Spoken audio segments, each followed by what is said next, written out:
Potholes is what we're talking about between now and 10 o'clock on BBC Radio Scotland. Your calls are very welcome. I know this is a hot topic, and it's across the country as well. It's not exclusive, is it? Everybody's driven through a pothole or run through a pothole or cycled through a pothole or whatever. Let's go straight to Roy in Hamilton. Morning, Roy. Hello, right. Hello. What do you think of potholes? Is it an issue we're taking seriously enough? No, we don't take them nearly seriously enough. And that starts with the local authority, who don't repair potholes unless they're more than 40 mil deep. Some local authorities I hear it's up to over 50 mil deep. They're a disaster. As a cyclist, the 40, 50 mil depth is far too deep. I think that should be down to 6 or 10 millimetres, which is what the specification for highway works requires roads to be around that level from the tolerance. So it's disastrous what's going on.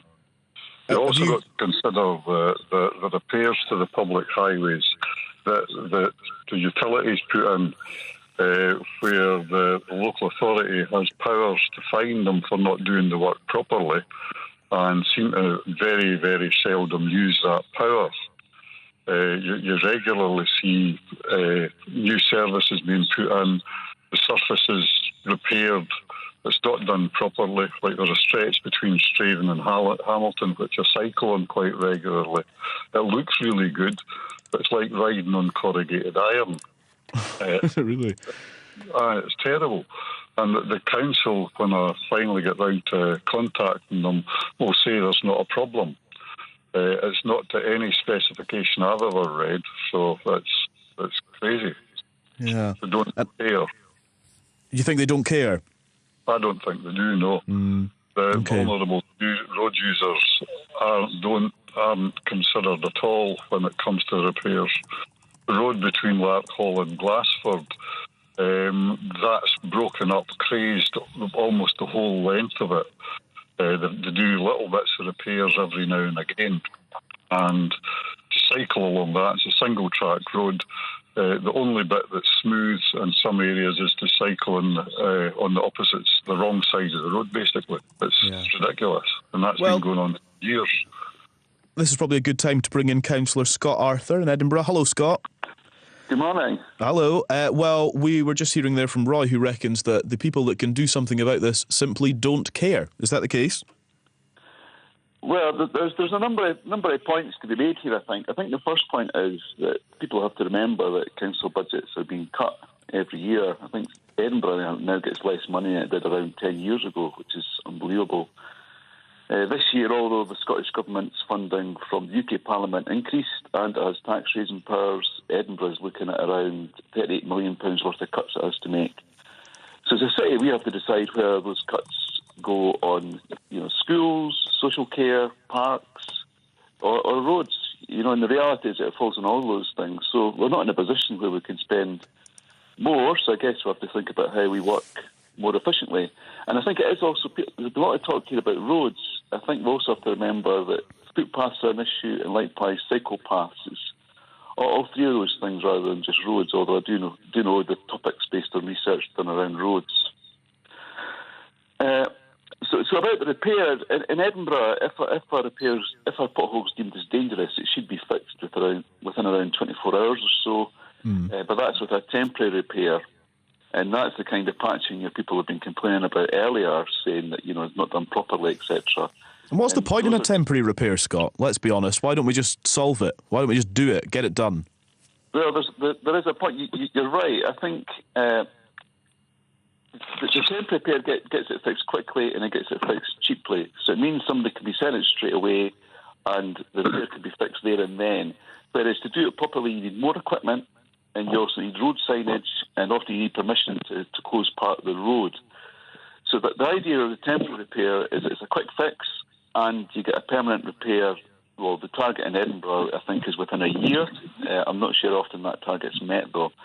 But I do think, where I agree with you, is I think on busy roads or on key roads, I think we should be getting it right first time. We should be going in there, getting it right first time and fixing it. Because I think, as you say, quite often these temporary repairs just quite quickly pop out. Yeah.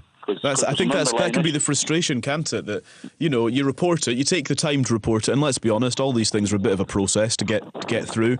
So you take the time to report it, and then somebody comes along, and a couple of weeks later, it's all churned up again. Yeah, absolutely. I mean, there was one in my ward, Knoxgangs, where it was fixed promptly, and then within a day, the whole thing in one piece, the temporary repair had popped out and was sitting at the side of the road. And my constituent sent me a picture of this, as constituents often do, and she was obviously frustrated by this because she wanted me to get it fixed. I get it fixed, and then the thing just pops straight back out again. Yeah. So it is frustrating. But going back to the original point, the council is working. Councils right across Scotland are working within really tight budgets, and if we were to fix all the repairs, get them right first time, we simply wouldn't get anywhere near as many of the repairs done as we do. And people are rightly concerned about the rate at which repairs are made to the roads. So typically, I mean, the chap that was talking earlier about, I forget where he was from. You had two callers earlier. One thing that's worth noting is people. One of your callers spoke about Stuart McMillan MSP. And how he'd done a local survey of potholes and he was feeding back to the council, etc. I mean, he's part of the Scottish Government. He voted for the cuts to council budgets, which results in the roads being the state they are. That needs to be remembered.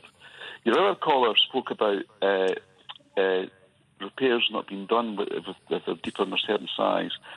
So repairs in Edinburgh, if it's 100 millimetres deep on the road, which is quite substantial, it should be fixed within a day.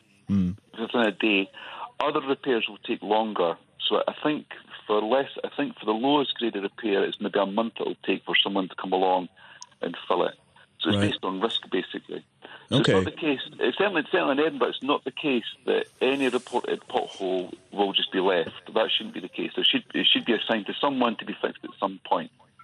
Okay, well, it was Roy in Hamilton who was making the point on the size of potholes. Roy, do you want to come back in on what Councillor Scott Arthur's been saying? I think he's agreeing with what I was saying earlier, that the councils don't care about vulnerable road users. 100 mil depth of a pothole could kill me quite easily if I hit that.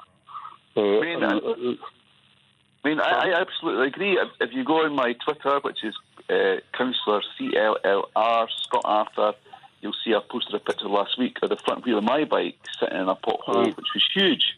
I got it reported and it was fixed the same day.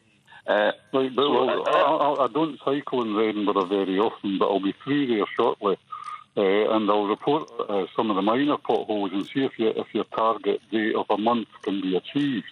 My experience in other areas is that month can be a year, sometimes longer. It goes on and on. Roy, thank you very much. Thanks for your call this morning. And Scott, I hope you'll stay with us for another few minutes. Let's speak to Ian in Peebles. Morning, Ian. Good morning, Callum. Hi there. There's an issue which hasn't been touched on as yet. When I was taught to drive, I was taught to look ahead and assess the road conditions and all the hazards. Well, now with all the potholes, you're having to concentrate much closer to the car. So that in itself is giving rise to a road safety issue, particularly in the likes of the borders, where rural roads have a significantly higher accident record. This seems to be lost in the general conversation about what is important in terms of costs, both to the individual and to business.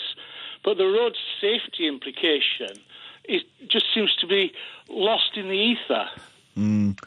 Do you find that it's quite that potholes are quite detrimental to your ability to drive safely? Well, obviously, yes.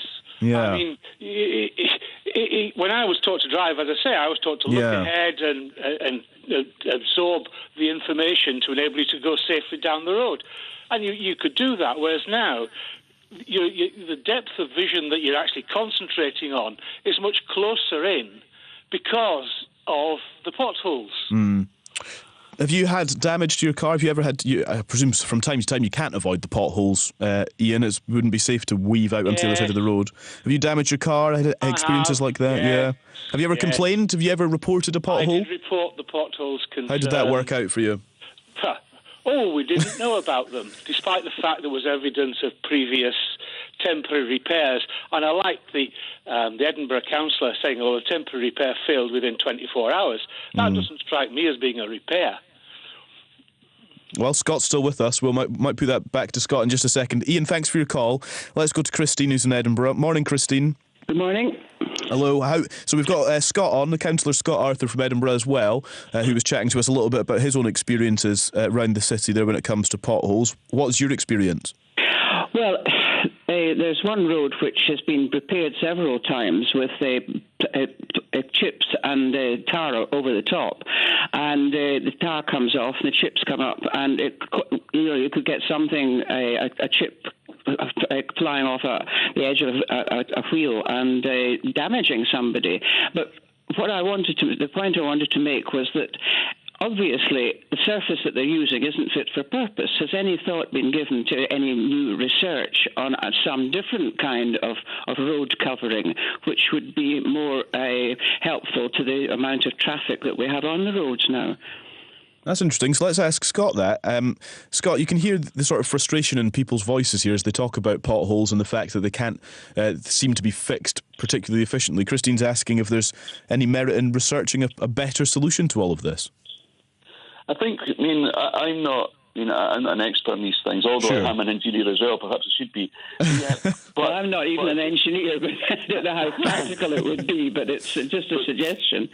But the council does look at the different technologies as they emerge. On the more rural part of Edinburgh, they have a vehicle that is basically a machine which cuts out the pothole itself and fills it. That works well in rural areas where there's more space on the road and also where we would less use traffic. one person. Yes, so that works well there. So we do look at different technologies. This year about surface stressing in Edinburgh, so this is a process where tar's put down and then chips is put down on top of it to extend the life of the road. Uh-huh. There was an issue in Edinburgh, I think, last summer where quite a lot of that tar just peeled itself off again and created an absolute mess. It's not just last summer. It's been doing it in this particular road I'm thinking of. They repair it, and within a year they have to repair it again, which doesn't seem very efficient or economical. Yeah, and one of the other treatments in my ward, we had weeds growing through it because they didn't put down weed tiller properly before they laid surface. Also in my road, they did this treatment around cars. So when the cars left afterwards, you could see where the cars had been parked, which was quite incredible. So that comes back to the point I was making earlier before this caller came on, is although council budgets are really tight, the council has to do its best to use these most efficiently as possible and also get best value to contractors. So if contractors aren't delivering, like happened with the surface dressing treatment in my ward, we expect them to come back and fix that for free. It shouldn't be the council's job to pick up after them. So I think the council's now getting better at getting better value to contractors, and also something the council's looking at is utility contractors to make sure that the repairs they do to the road are done to the highest possible standard. Because quite often, if your callers look at their pothole, quite often these are related to where the road's been dug up at some point in the past. Often not that recently, but perhaps a few years in the past, that's where the pothole starts, and that's because the repair's not been done correctly. Yeah. Alternatively, it's where there's drainage issues. Drainage issues are quite often a source of where potholes occur. So the council does realise that it's perhaps worth spending a little bit more to inspect utility contractors' work better, and in the long run, that will save them money. So like I say, that comes back to, council budget's been cut, so we'll have to use the money more efficiently. And that's where the temporary repairs come in as well. I mean, I'd love it if we could do permanent repairs first time, every time, but the resources simply aren't there to do that. I'm not sure they ever were, to be honest. Yeah. Scott, thank you very much. Thanks for coming on this morning. And Christine, thank you for your call as well.